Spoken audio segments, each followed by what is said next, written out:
Good day. Thank you for joining. You're watching Newsroom Guyana. I'm Isanella Patwa, and this is the Midday News Briefing. Here is a look at some of the stories that we're tracking today. The Ministry of Housing and Water is working to regularize an informal settlement located in Mucka, Arcadia, on the east bank of Demerara. Yesterday, the Minister of Housing and Water, Colin Crowell, along with Sonia Parag, the Minister of Public Service, met with residents to address the issue. The land in question comprises of 5 fields and falls under the purview of the Guyana Sugar Corporation, Gaisuku. Minister Crowell stated that his ministry will be engaging Gaisuku for the transfer of the land.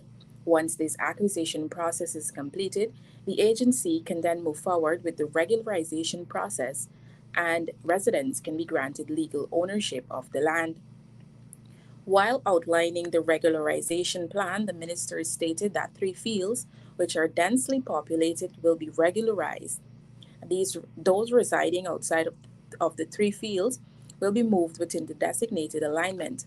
Additionally, a number of persons who fall within the buffer zone of the 4-lane highway on the east bank will be moved further inland.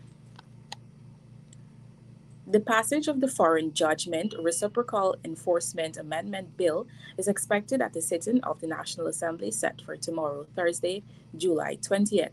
The bill is slated for a second reading, which will be followed by robust debate by members from the opposition and the government benches. The bill is piloted by Attorney General Anil Nadlal, senior counsel, and seeks to revamp the 1961 Act. And once passed, it allows for judgments for court orders from Guyana to be enforceable in some 60 countries globally. Every major jurisdiction in the world is among the 60 listed countries where judgments from Guyana can be enforced.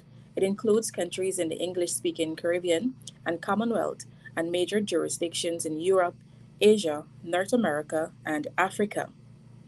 Response to marine and sea threats is a major responsibility, and soldiers participating in Exercise Tradewinds 2023 yesterday engaged knowledge and skills and geared at improving their responses should any incident arise in their country or the Caribbean region as a whole.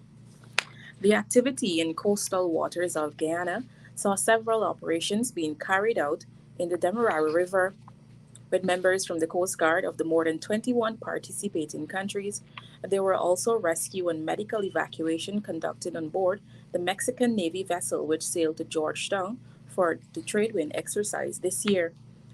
The soldiers were trained by the U.S. Army to enhance their response to incidents at sea such as drug trafficking, oil spills, and piracy.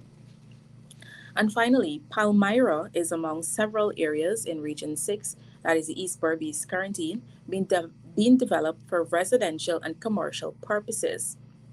And Minister of Housing and Water Colin Crowell said his ministry is spending more than 10 billion in land development works in the region altogether, with the lion's share going to Palmyra, that is 7 billion.